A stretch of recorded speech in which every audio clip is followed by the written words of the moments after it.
चलो, हम लोग कल पिछले क्लास में पढ़ रहे थे आप लोग का कौन सा जिला, सूरजपुर जिला। सरगुजा संभाग के अंतर्गत हम लोग 3-4 जिला पढ़ाई कर चुके हैं। 3 जिला, कितने जिला? 3 जिला। क्या क्या जिला? मनेंद्रगढ़ जिला, कोरिया जिला, सूरजपुर जिला। ठीक है, आज हम लोग पढ़ने वाले हैं आप लोग का कौन सा जिला, सरगुजा जिला। ठीक है, चलो समय को ध्यान में रखते हुए हम लोग आगे बढ़ते हैं। आप लोग का आज पढ़ेंगे सरगुजा जिला। ठीक है, चलो सरगुजा जिला। सरगुजा जिला सबसे पहले एक रियासत था, याद रखना है। क्या था? रियासत था सरगुजा जिला। सरगुजा जिला एक रियासत था, समझना। सरगुजा जिला उस समय एक रियासत था। तो 1905 में इसे बंगाल से विभाजन के समय, किसके समय? 1905 में बंगाल विभाजन के समय इसको छत्तीसगढ़ में शामिल किया गया। 1948 में छत्तीसगढ़ में शामिल किया गया और क्या बनाया गया? जिला बनाया गया। क्या बनाया गया? जिला बनाया गया। पहले क्या था? रियासत था। चलो देखो, इसका छोटा सा हम लोग देख लेते हैं ऐतिहासिक पृष्ठभूमि। तो ऐतिहासिक रूप से देखिए इसको थोड़ा सा। ऐतिहासिक पृष्ठभूमि समझते चलना है, याद करते चलना है। सरगुजा जिला पहले क्या था? सरगुजा एक रियासत था। सरगुजा एक रियासत था। सरगुजा एक रियासत था जो कि 1905 में क्या हुआ था जी? हाँ, 1905 में बंगाल विभाजन के समय,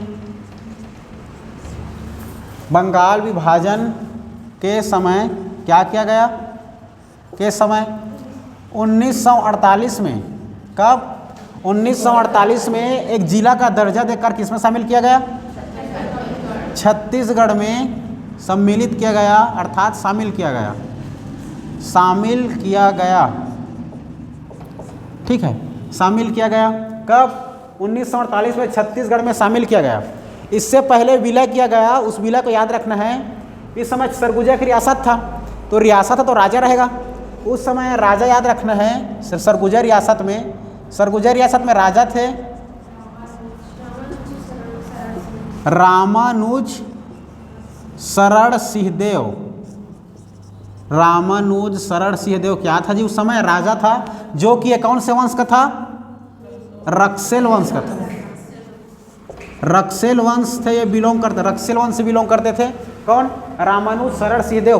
कहा जाता है कि इसी रामानुज शरण सिंहदेव के आज भी वंशज है वहाँ, जो कि हमारे जो TS सिंहदेव है ना, हम अंबिकापुर से विधायक, जो हमारे छत्तीसगढ़ के क्या स्वास्थ्य मंत्री हैं, ठीक है, उसका क्या है? वंशज है बोला जाता है, कहा जाता है।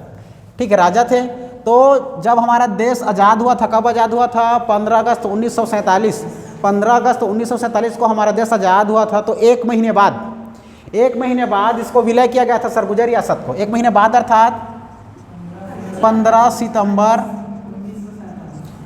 सितंबर 1947 में इसी रामानुज शरण सिंहदेव ने हस्ताक्षर किया था।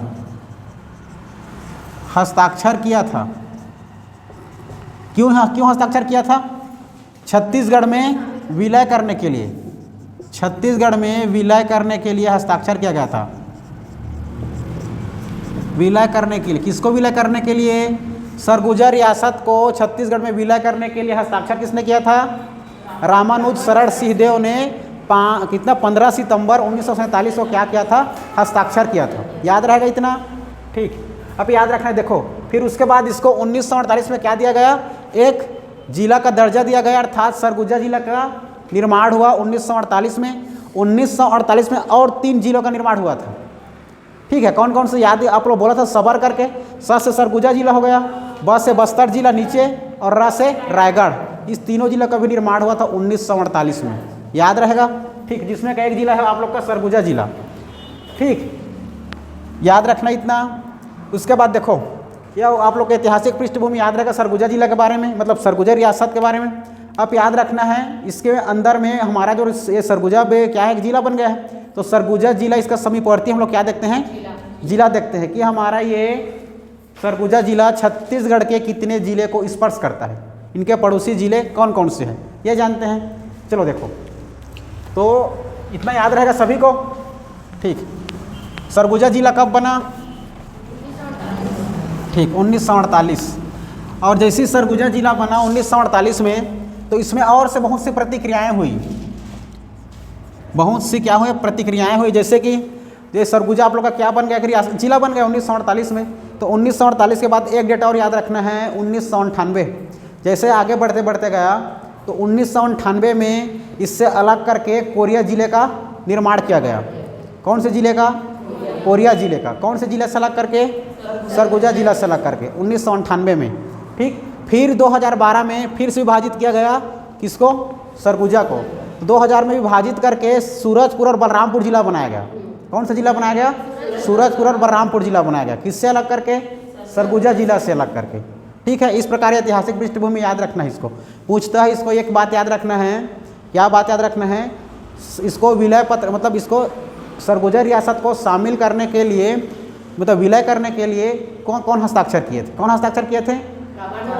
हाँ, ठीक है। कौन? रामानुज शरण सिंहदेव ने कब किया था हस्ताक्षर?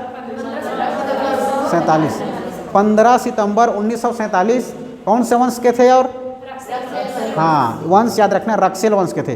2014 PSC पूछा है, याद रहेगा इतना। सरगुजा जिला 1948 हो गया। अब देखते हैं हम लोग ये सीमावर्ती इसका जिला,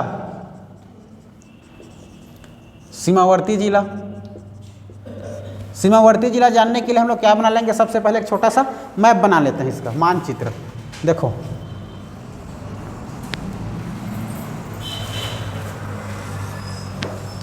यह है आप लोग का सरगुजा। क्या है जी? सरगुजा। सरगुजा एक भू अवस्थित जिला है। क्या है? सरगुजा एक भू अवस्थित जिला है, लिख लेना, ठीक है। सरगुजा एक भू अवस्थित जिला है। चलो लिख देता हूँ, सरगुजा एक भू अवस्थित जिला है। भू अवस्थित सब समझते हो। भू अवस्थित अर्थात बाहर के किसी भी राज्य को हमारा ये जिला स्पर्श नहीं करता, ठीक है। बाहर के जो किसी भी जिलों की स्पर्श नहीं करते उसको क्या बोलते हैं? भू अवस्थित बोलते हैं। और जो स्पर्श करते हैं उसको क्या बोलते हैं? अंतर्राज्यीय बोलते हैं, अंतर्राज्यीय, ठीक। चलो, ये हो गया। तो देखो, इसमें याद रखना है, इसके ऊपर तरफ उत्तर पूर्वी में बलरामपुर, बलरामपुर याद रहेगा, बलरामपुर। उसके नीचे में आ जाओगे तो यहाँ पर दिख जाएगा आप लोग का जसपुर, जसपुर। जसपुर के बाद आ जाओगे इधर रायगढ़,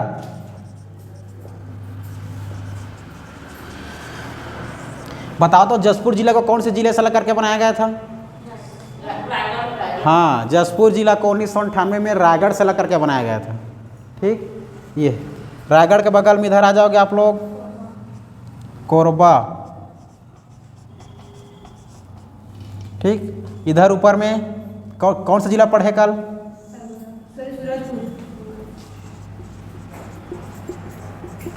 सूरजपुर। याद रहेगा कितने जी? देखो कितना है जी? 1 2 3 4 5। इस प्रकार ये सूरजपुर पूरा इधर ढंग देता है ना। इस प्रकार हमारा 5 जिला स्पर्श करता है किसको? सरगुजा जिला को। यह पांचों जिला पूरा इसको क्या घेर के रखा है, इसलिए क्या है? एक भू अवस्थित जिला है, भू अवस्थित जिला है, ठीक।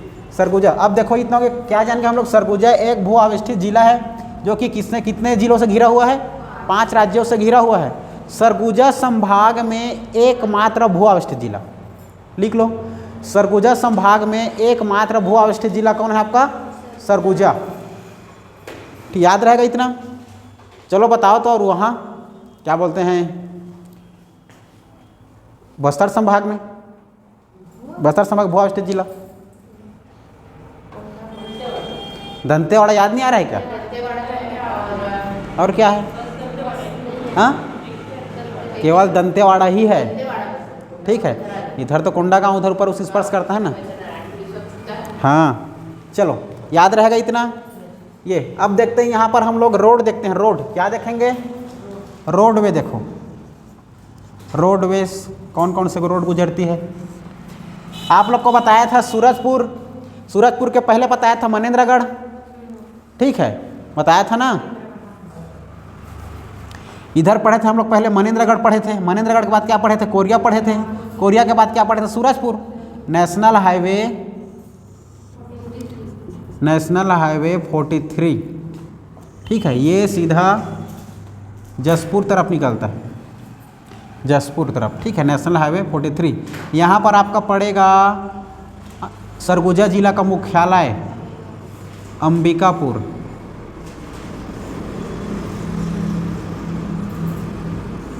याद रहेगा अंबिकापुर, ठीक। यहाँ पर छोटे छोटे दो जगह याद रखना। देखो नेशनल, सबसे पहले आप लोग को पकड़ना है, क्या पकड़ना है जी? नेशनल हाईवे 43, नेशनल हाईवे 43 पकड़ो। यहाँ पर एक जगह याद रखना, क्या जगह याद रखोगे सतीश? जीके, ठीक, गंगा खुर्द। इसके बाद याद रखना है, दूसरा जगह याद रखना है डीटी, डीटी मतलब देव टीकरा, याद रहेगा दोनों जगह। पहला क्या बोला? जीके, दूसरा क्या बोला? डीटी। जीके से याद रखना है गंगा खुर्द, क्या याद रखोगे? गंगा खुर्द याद रखोगे।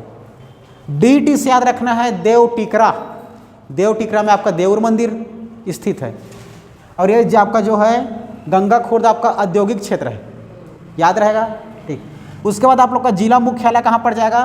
अंबिकापुर, इसका लिखना जिला मुख्यालय, ठीक है, जिला मुख्यालय।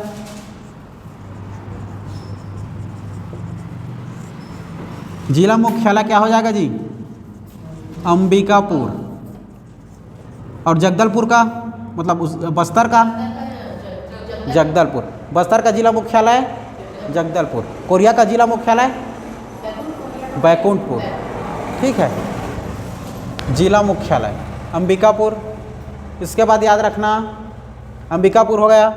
यहाँ पर और दो जगह याद रखना, इसी नेशनल हाईवे 43 में दो जगह, एक बी याद रखना है और एक एस। क्या क्या याद रखना है? बी और एस। बी से याद रखना है बतौली, एस से याद रखना है सीतापुर, याद रहेगा। आप लोग को एक रोड बताया था, याद करो तो, नीचे की तरफ बिलासपुर जब जिला पढ़ा रहा था तो क्या बताया था? नेशनल हाईवे 130, जो कि वो बलौदा बाजार गया था, ठीक है ना, कहाँ से है ना, याद रखना। मतलब बलौदा बाजार से क्या गया था? बिलासपुर गया था, बलौदा बाजार नीचे से, फिर बलौदा बाजार 130, फिर उसके बाद बिलासपुर से कट करके आपसे रतनपुर, याद रखो, कोनी रतनपुर वाला रोड, वही रोड आया था आप लोग का इधर जी, रतनपुर कोनी कट घोरा होते हैं कोरबा जी, ठीक है। तो यहीं से याद रखना है आप लोग के एक रोड, हाँ, इधर देखो, ये नीचे तरफ बीएसपी तरफ जाता है आपका 130, NH 130, NH 130 130 नेशनल हाईवे, जो कि इसी पे रोड पे आप लोग का याद रखना है अंबिकापुर सीधा नीचे की तरफ आता ही है। और इधर से तो यहाँ से एक जगह याद रखना है आप लोग को लखनपुर, क्या याद रखोगे? लखनपुर, याद रहेगा सबको लखनपुर। लखनपुर के बाद याद रखना महेशपुर, महेशपुर के बाद याद रखना उदयपुर,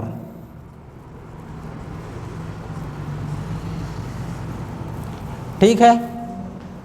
और यहाँ पर एक जगह और याद रखना सीतापुर के नीचे side main part, main part, याद रहेगा मेन पार्ट। और इसी नेशनल हाईवे 43 के ऊपर में चले जाओगे तो यहाँ पर मिल जाएगा आपको एक जगह और लुंड्रा, ठीक। महेशपुर के बगल में एक जगह और याद रख लेना दरीमा,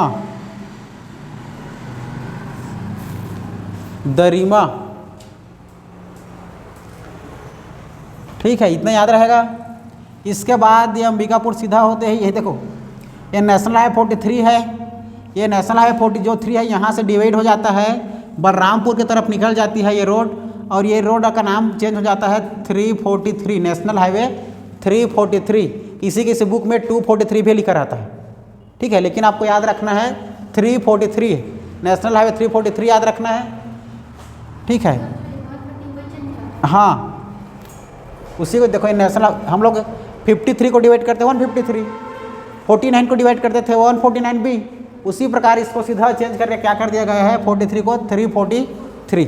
किसका भाग दिख रहा है 43, इसका भाग है, ये नेशनल हाईवे 43 का भाग है। याद रहा कितना, ठीक। ये चला जाएगा बलरामपुर तरफ। अब यहीं पर एक जगह याद रखना, देखो ऊपर में तकिया, क्या याद रखोगे, तकिया। तकिया आप लोग का मुस्लिमों का शरणार्थी स्थल, ठीक है, तकिया याद रहेगा। ये इतना आप लोग को याद रखना है। अभी जगह को, इतने जगहों को क्या करना है आप लोग को, याद करना है, ठीक। देखो सबसे पहले देखो रिवाइज करा रहा हूं, समझना इसे, ध्यान सुनो इधर। क्या बताया पहले, नेशनल हाईवे 43, नेशनल हाईवे 43 पकड़ना।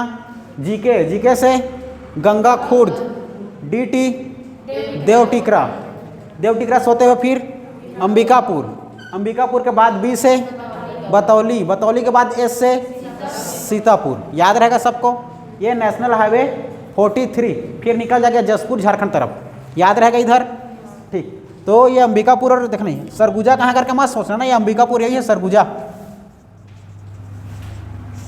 अंबिकापुर सरगुजा, ठीक है। अंबिकापुर ये सरगुजा जिला है और अंबिकापुर उसका जिला मुख्यालय है, ये याद रहेगा।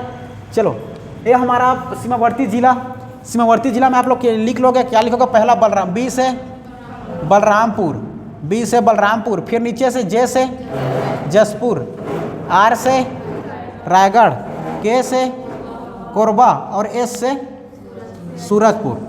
इस प्रकार यह 5 जिला हमारे सरगुजा जिला को घेर कर रखा है, इसीलिए बाहर या किसी भी राज्य को स्पर्श नहीं करता, इसलिए आप लोग का सरगुजा जिला एक क्या भू अवस्थित जिला है, याद रहेगा इतना। उसके बाद याद रखना रोडवेज, नेशनल हाईवे 43, ये क्या हो गया, नेशनल हाईवे 43 के बाद याद रखना है नेशनल हाईवे 130, उसके बाद याद रखना है NH 343, ये नेशनल हाईवे याद रखना है आप लोग को। इसके बाद याद रखना है, देखो तहसील याद रखनी है, तहसील, तहसील, तहसील में याद रखना यहाँ 7 से 8 तहसील, 8 तहसील याद रखना। तो 8 तहसील याद रखोगे, सबसे पहले 7 तहसील था, लेकिन यहाँ 2019-20 में एक और तहसील बनी, दरिमा, ठीक है, याद रहेगा दरिमा। देखो अभी और नए नए घोषणा होते जा रहा है, ये कभी परिवर्तन हो सकता है, तो तहसील को याद करते नहीं चलना है, समझ लेना। फिर भी चलो याद रखो, यहाँ पर 8 तहसील, 1 2 3 4 5 6 7, एक और याद रखना 8 तहसील याद रखना है हमें। इस रोड को पकड़ो, पहले ए याद रखना है, ए से अंबिकापुर, ए से अंबिकापुर, फिर इसी रोड में बी से बतौली, बी से बतौली, फिर उसी में जाओगे नेशनल हाईवे 43 में तो एस से सीतापुर, 1 2 3 हो गया, ए से अंबिकापुर, ए से अंबिकापुर, बी से बतौली, एस से सीतापुर, ये रोड खत्म। अब इसके नीचे पकड़ना है, नीचे पकड़ना है, ठीक है। एक पकड़ना एल, एल से लखनपुर, यू से उदयपुर, ये हो गया आपका 5 हो गया। फिर वहाँ पर पकड़ना है एक और, यहाँ पर देखो M, M for main part, M से मेन पार्ट हो गया। एक और यहाँ पर बगल में और पकड़ो, महेशपुर के बगल में क्या दिख रहा है, डी फॉर दरिमा, कितना हो गया आपका 7। एक बज गया आप लोग का ऊपर लुंड्रा, एल फॉर लुंड्रा, याद रहेगा। ये आप लोग का 8 क्या है, ये सभी 8 तहसील है। दरिमा तहसील को हटा देना, बाकी आपका जो ये 7 के 7 विकास खंड है, ठीक है। विकास खंड में क्या क्या याद रखोगे, पहला ए से अंबिकापुर, बी से बतौली, एस से सीतापुर, एम से मैनपाट, एल से लखनपुर, यू से और एल से ये सातों आपका क्या है, विकास खंड है। ठीक है, विकास खंड याद रखना, सातों के सातों विकास खंड है, दरिमा को छोड़ देना है। दरिमा एक नई तहसील है, दरिमा एक नई तहसील है, इतना याद रहेगा। तहसील जान गए, सीमावर्ती जान गए। अब देखते हैं इसके अंतर्गत में आप लोग को याद रखना है पहाड़ी पर्वत। क्या याद रखना है, पहाड़ी पर्वत। चलो देखो, हाँ चलो पहाड़ी पर्वत से पहले जान लेते हैं विधानसभा क्षेत्र जान लेते हैं। चलो यहाँ पर याद रखना विधानसभा क्षेत्र, विधानसभा क्षेत्र। विधानसभा क्षेत्र में 3 जगह याद रखना है। देखो, एक एल याद रखना है, एल से लुंड्रा, ठीक है, और एक ए से याद रखना है, ए से अंबिकापुर, और एक एस याद रखना, ठीक है। एल से लुंड्रा, लुंड्रा एक एसटी सीट है जी, एसटी सीट विधानसभा सीट है, ठीक है, लुंड्रा। ए से क्या याद रहेगा, अंबिकापुर, एस से सीतापुर, तीनों आप लोग का क्या है, विधानसभा क्षेत्र है। तो जिसमें का है लुंड्रा से याद रखना है आप लोग को प्रीतम राम, प्रीतम राम, ठीक है, ये डॉक्टर प्रीतम राम, डॉक्टर प्रीतम जो है, प्रीतम, डॉक्टर प्रीतम राम, डॉक्टर प्रीतम राम लुंड्रा से क्या है आपका विधायक है। उसके बाद ए से अंबिकापुर याद रखना है, अंबिकापुर से याद रखना फेमस आदमी डॉक्टर, क्या डॉक्टर बोलता हूँ, डॉक्टर नहीं, टीएस सिंहदेव, ठीक है, क्या याद रखोगे, टीएस सिंहदेव, जो कि हमारे 13 कैबिनेट मंत्री में से एक मंत्री, जो कि स्वास्थ्य मंत्री है अपना, ठीक है, टीएस सिंहदेव, टीएस सिंहदेव,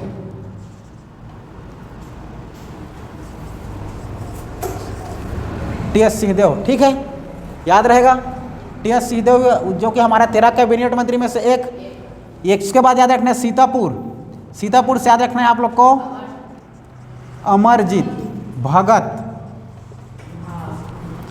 अमरजीत भगत याद रखना है आप लोग को सीतापुर से।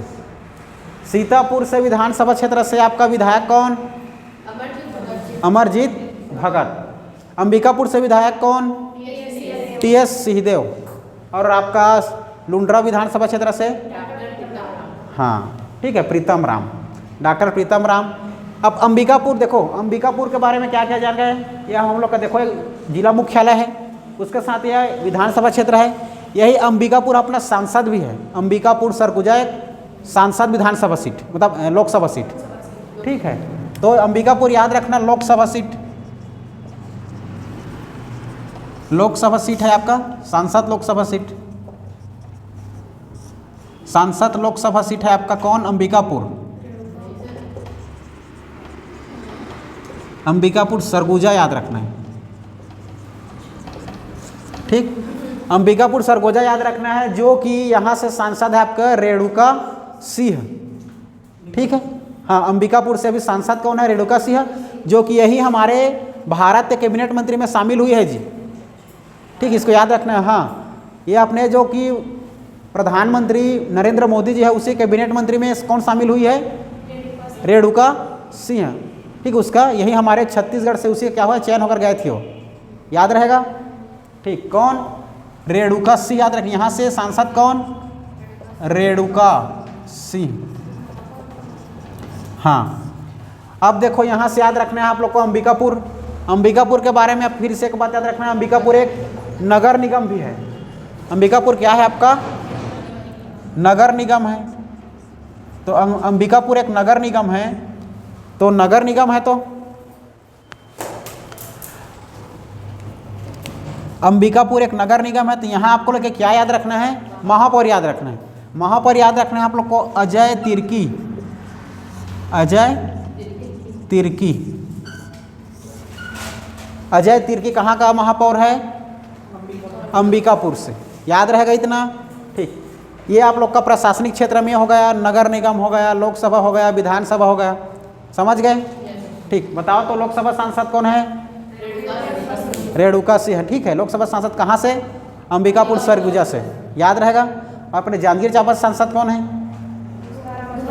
गुहाराम अजगल्ले, ठीक है, याद रहेगा, ठीक। कोरबा से ज्योत्सना महंत, हमारे लोकसभा अध्यक्ष चरणदास महंत जी के पत्नी, याद रहेगा, ठीक।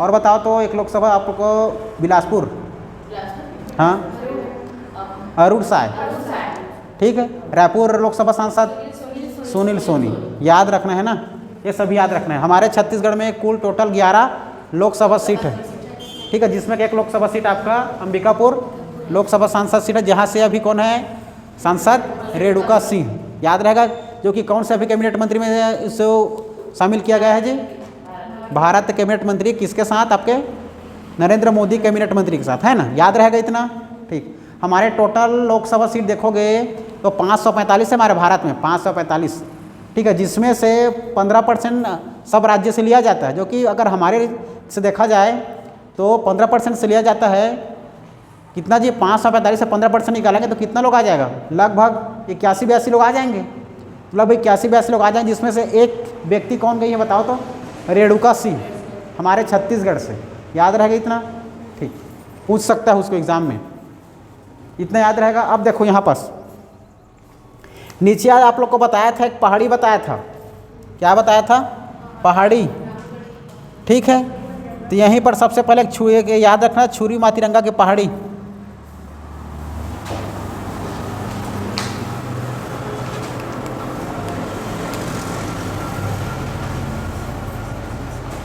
छुरी मातीरंगा का पहाड़ी कहाँ कहाँ फैला हुआ है, ठीक है, कोरबा, रायगढ़ और सरगुजा तीनों क्षेत्र में आपका छुरी मातीरंगा की पहाड़ी फैला हुआ है, ठीक है। इसी छुरी मातीरंगा के पहाड़ी से एक नदी की उद्गम होती है, ठीक है, कौन सी नदी, रेंड नदी, यही, ठीक है, रेंड नदी, रेंड नदी की क्या होती है, उद्गम होती है, और ये ऊपर जा कर के सोन नदी में विसर्जित हो जाती है, ठीक है, कौन सी नदी, रेंड नदी, रेंड नदी। इसी रेंड नदी को सरगुजा का क्या कहा जाता है, जीवन रेखा। ये रेंड नदी को रेणुका नदी भी बोलते हैं, रिहन नदी भी बोलते हैं, याद रखना, ठीक है। ये सरगुजा की क्या है जी, सरगुजा की जीवन रेखा, सरगुजा की जीवन रेखा नदी कहा जाता है इसको, याद रहेगा, सरगुजा की जीवन रेखा रेंड नदी, ठीक। एक और याद रखना, मेन पार्ट, यहीं पर छोटा से और पहाड़ी याद रखना आप लोग, मेन पार्ट सब जानते हो, इसी मेन पार्ट से एक नदी की उद्गम होती है, जो कि ये इधर नीचे जा कर के हमारे चंद्रपुर तरफ, ठीक है, चंद्रपुर तरफ जा कर के जांजगीर शक्ति जिला जी, शक्ति जिला में जा कर के आपके चंद्रपुर में महानदी पे जाकर विसर्जित होती है, कौन आपका मान नदी, ठीक है। इसी मेन पार्ट से निकलता है एक नदी आपका मान नदी, मान नदी की लंबाई देखोगे तो 155 किलोमीटर, ठीक है, ये मान नदी। इसी मान नदी में आप लोग को एक जलप्रपात मिल जाएगा, क्या मिल जाएगा, जलप्रपात, जलप्रपात याद रखना है आप लोग को, सरभंजा जलप्रपात, सरभंजा जलप्रपात मिल जाएगा, सरभंजा वाटरफॉल। देखो सबसे पहले याद रखना, सुनो मेरी बात, पूछेगा आप लोग को सरभंजा जलप्रपात कौन से नदी में पाया जाता है, कौन से नदी में, मान नदी में। मान नदी कौन से पहाड़ी से निकलता है, तो मेन पार्ट के पहाड़ी से, ना छोटी सी पहाड़ी है, मेन पार्ट से निकलता है, मेन पार्ट तहसील से निकल करके कहाँ जाकर विलीन हो जाती है, वो महानदी में शक्ति जिला में चंद्रपुर के पास जाकर मिल जाती है। इसकी लंबाई कितना किलोमीटर है, 155 किलोमीटर। सरभंजा जलप्रपात कौन से जिला में स्थित है, सरगुजा जिला में स्थित है। जिला पूछेगा सरभंजा जलप्रपात तो सरगुजा जिला, नदी पूछेगा तो मान नदी, याद रहेगा, बस इतना याद रखना है मेन पार्ट की इधर सरभंजा के बारे में। ये हो गया, नदी हो गया, नदी में लिख लेना आप लोग दो नदी, एक रेंड नदी और एक मान नदी, याद रहेगा। रेंड नदी के उद्गम छुरी मातीरंगा की पहाड़ी, ठीक है, ये आप लोग का छुरी मातीरंगा की पहाड़ी।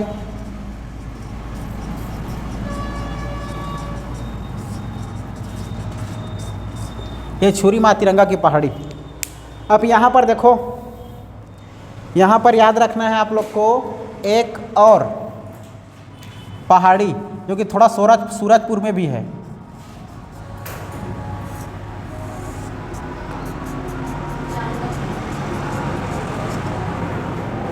रामगढ़ की पहाड़ी, ठीक है, क्या पहाड़ी, रामगढ़ की पहाड़ी याद रखना है, ठीक है, रामगढ़ की पहाड़ी याद रहेगी इतना, ठीक। चलो इसको मिटा देता हूँ, फिर दूसरे मैप बनाता हूँ क्योंकि पूरा भर गया ही है, ठीक है। देख रहे थे रामगढ़ की पहाड़ी, छोटे से मैप बना लो।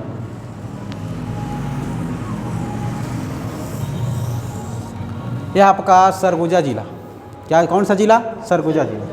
इसी सरगुजा जिला में यहाँ पर एक पहाड़ी याद रखना है आप लोग को, सूरज की तरह, सूरजपुर में भी रहता है थोड़ा सा। एक पहाड़ी है रामगढ़ की पहाड़ी,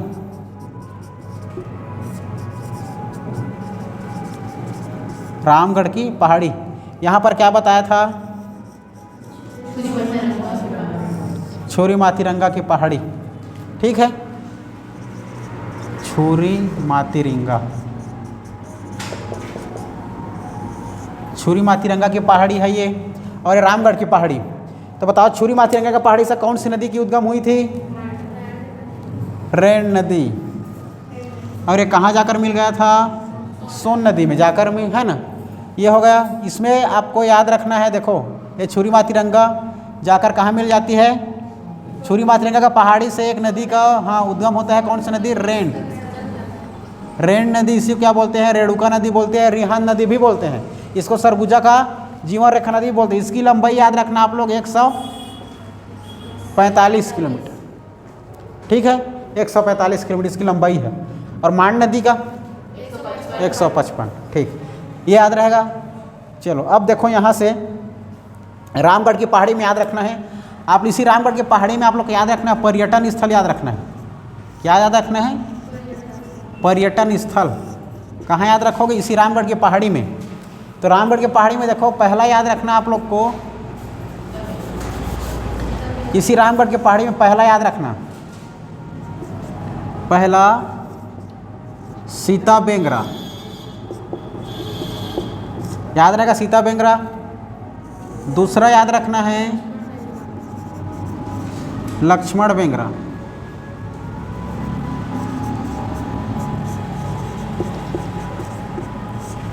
तीसरा याद रखना है जोगी मारा की गुफा।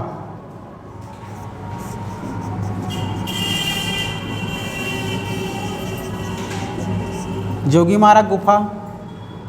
एक याद रखना हाथीपोर, हाथीपोर गुफा। चारों याद रहेगा, ठीक। देखो ये सीता बेंगरा है, लक्ष्मण बेंगरा है, जोगी मारा गुफा, हाथीपोर गुफा। हाथीपोर गुफा इसलिए किया जाता है, कहा जाता है क्योंकि उस समय छोटी सी वो गुफा था, तो हाथी यहीं से जब क्या विचरण करते थे तो आर पार इधर से उधर निकल जाते थे, इसलिए वहाँ पर हाथीपोर गुफा का बोल दिया गया है। देखो यहाँ पर याद रखना है सबसे पहले सीता बेंगरा। सीता बेंगरा में आप लोग को याद रखना है, सीता बेंगरा में विश्व का प्राचीनतम नाट्यशाला। क्या याद रखोगे?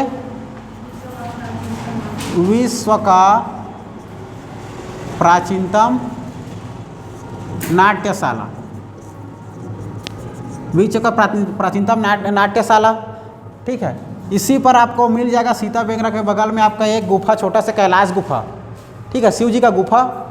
याद रखना तो शिव जी का गुफा, शिव मतलब अर्थात कैलाश गुफा करके छोटा सा, ठीक है। फिर इसे सीता बेंगरा याद रहेगा, ये लक्ष्मण बेंगरा याद रहेगा, ठीक। तो कहा जाता है, देखो रामगढ़ की पहाड़ी में उस समय कालिदास जी आए थे। कौन? विचरित करते हुए कालिदास जी आए थे। कालिदास हमारे महाकवि कालिदास, कालिदास जी ने यहीं पर रामगढ़ की पहाड़ी में, कालिदास महाकवि कालिदास जी ने, ठीक है, एक रचना की थी मेघदूतम। मेघदूतम की क्या की थी? रचना किया था, ठीक है। कौन? कालिदास ने। कौन सी पहाड़ी में? रामगढ़ की पहाड़ी, सरगुजा जिले में, ठीक है। रामगढ़ की पहाड़ी कालिदास जी ने, रामगढ़ की पहाड़ी में कालिदास जी ने एक रचना किया था मेघदूत का, जो कि इसके छत्तीसगढ़ी में अनुवाद, छत्तीसगढ़ी में अनुवाद हमारे छत्तीसगढ़ के छायावादी कवि कौन? मुकुटधर पांडे। मुकुटधर पांडे ने छत्तीसगढ़ी में अनुवाद किया था, मुकुटधर पांडे ने। कौन? किसका?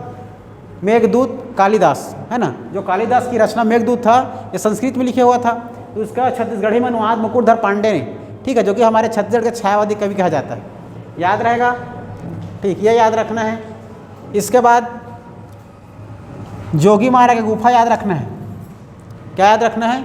जोगीमारा की गुफा। हाँ, जोगीमारा की गुफा में याद रखना है आप लोग को मौर्यकालीन साक्ष्य प्राप्त हुआ है। क्या प्राप्त हुआ है जोगीमारा से? मौर्यकालीन साक्ष्य प्राप्त हुआ है। मौर्यकालीन साक्ष्य प्राप्त हुआ है।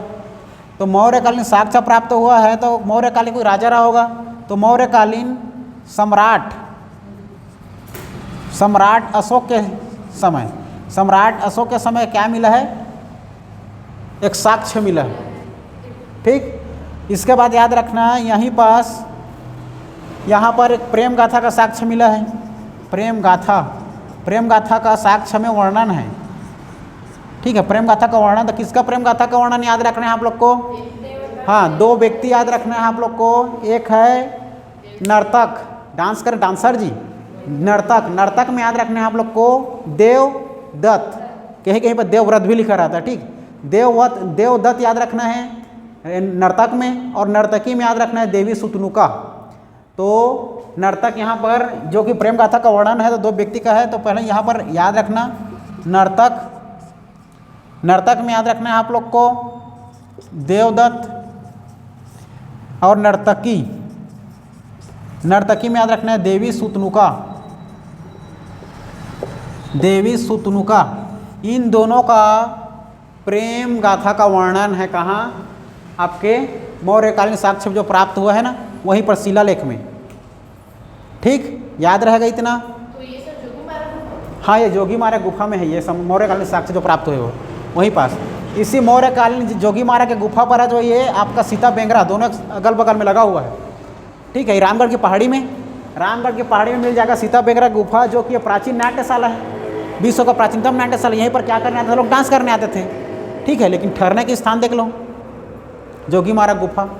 इसी जोगीमारा के गुफा में आप लोग को मिल जाएगा मौर्यकालीन साक्ष्य प्राप्त हुआ है। मौर्यकालीन साक्ष्य प्राप्त है तो उस समय उसमें वर्णन किया गया है। किसका वर्णन किया गया है? जो साक्ष्य में प्रेम गाथा का वर्णन किया गया। किसका? नर्तक देवदत्त और नर्तकी देवी सुतनुका। याद रहेगा इतना?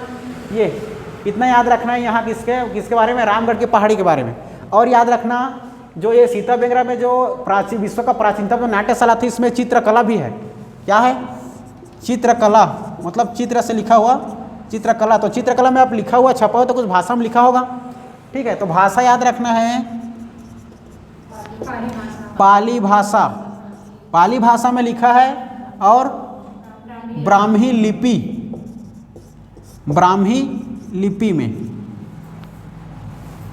भाषा पाली और लिपि बोला जाए तो हाँ, ये तो ब्राह्मी इधर लिखता हूँ एक बार। और लिपि याद रखना है आप लोग को, ब्राह्मी लिपि। ये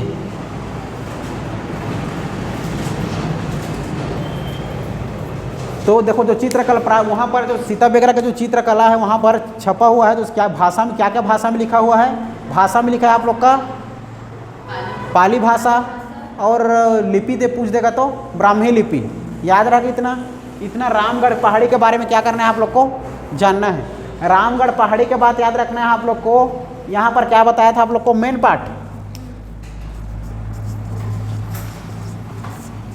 पार्ट याद रखना, मेन पार्ट।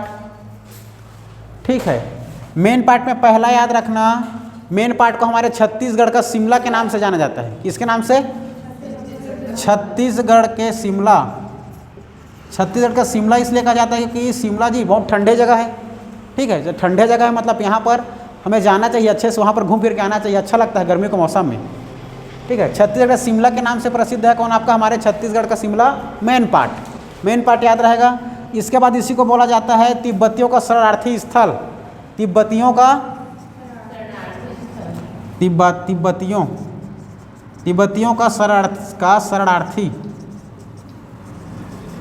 शरणार्थी स्थल है ये। यहीं पर शरण दिए थे इसको। तो कब शरण दिए थे जी? 1962 में तिब्बतियों को यहाँ पर शरण दिया गया था। ठीक है, इसी को छोटा तिब्बत के नाम से भी बोला जाता है। किसके नाम से? छोटा तिब्बत भी कहा जाता है। छोटा तिब्बत भी कहा जाता है, इसको मेन पार्ट को याद रहेगा। इसके बाद याद रखना है मेन पार्ट में आपको मेन पार्ट में ये आपको एकदम ठंडा जगह स्थान है, इसके से मेन पार्ट को याद रखना। ये हमारे जो समुद्र के तल से है, तो समुद्र तल की इसकी ऊंचाई है 1152 मीटर ऊंचाई है इसका। समुद्र तल से इसकी ऊंचाई पूछ देगा तो समुद्र तल से इसकी ऊंचाई याद रखना 1152 मीटर। कितना याद रहेगा? 1152 मीटर ये ऊंचा है, ये मेन पार्ट जो है। ठीक है, इसके बाद याद रखना है, देखो समुद्री तल से इसकी ऊंचाई कितना है? 1152 मीटर। फिर यहाँ पर देखो, इसके बाद याद रखना है आप लोग को पर्यटन स्थल यहाँ मेन पार्ट में आप लोग को मिल जाएगा जलजली क्षेत्र। जलजली क्षेत्र वहाँ पर जाओगे तो नीचे के ज़मीन में, अब जलजली मतलब लद्दी टाइप लगा करके है ना, कीचड़ टाइप, ऐसे वहाँ पर उछलोगे तो उछलते रहोगे, आपको झूले के टाइप उछलते ही रहोगे सब। वहाँ पर जाओगे देखना, कभी कभी आपको घूमना जाना चाहिए, आप भी घूमने जाना वहाँ। ठीक है जय, आपको बोल रहा हूँ घूमने जाना, जलजली क्षेत्र। फिर उल्टा पानी, वहाँ पर जाओगे उसके बगल में उल्टा पानी बहता है। यहाँ पर आप लोग असमंजस से पड़ जाओगे कि पानी जो है ऊपर की तरफ कैसे बह रहा है करके। इसका पानी जो है ऊपर की तरफ उल्टा ढलान उल्टा चढ़ता है पानी। ठीक है, उल्टा पानी बहती है, मतलब उल्टा पानी बहता है। उसके बाद याद रखना, उल्टा पानी के बाद यहीं पर याद रखना टाइगर पॉइंट। क्या याद रखोगे? Tiger point. टाइगर पॉइंट है दर्शन स्थली के लिए। टाइगर पॉइंट के बाद याद रखना है फिश पॉइंट। फिश पॉइंट के बाद याद रखना है एक और point, Mehta point. Mehta point. ठीक है, इसके बाद याद रखना है इको पॉइंट। इको पॉइंट जी, ठीक, इको पॉइंट जो क्या है, जोर से आवाज़ दोगे, चिल्लाओगे तो आपकी आवाज़ वापस तरह आ जाता है ना, वही इको पॉइंट। हाँ, ये मेहता पॉइंट वहाँ पर दर्शनीय स्थल एक से आप लोग को देखने को मिल जाएगा, गार्डन टाइप। ठीक है, मेहता पॉइंट। इतना याद रखना है आप लोग को मेन पार्ट के बारे में, याद रहेगा मेन पार्ट। ठीक, अब देखो यहाँ पर आप लोग एक जगह बताया था, महेशपुर बताया था ना। महेशपुर को याद रखना है, महेशपुर एक पूरा तात्विक स्थल है। महेशपुर कौन से जिला के अंतर्गत आता है? सरगुजा। यही महेशपुर क्या है? एक पूरा तात्विक स्थल है, पूरा तात्विक स्थल, पूरा तात्विक स्थल याद रहेगा महेशपुर। ठीक, अब उसके बाद आप लोग को बताया यहाँ पर तकिया, बताते हैं यहाँ पर तकिया। तो तकिया के बारे में याद रखना, तकिया जो है हमारा मुस्लिमों का तीर्थ स्थल। मुस्लिमों का क्या है जी? वही है दोनों, मुस्लिमों का तीर्थ स्थल।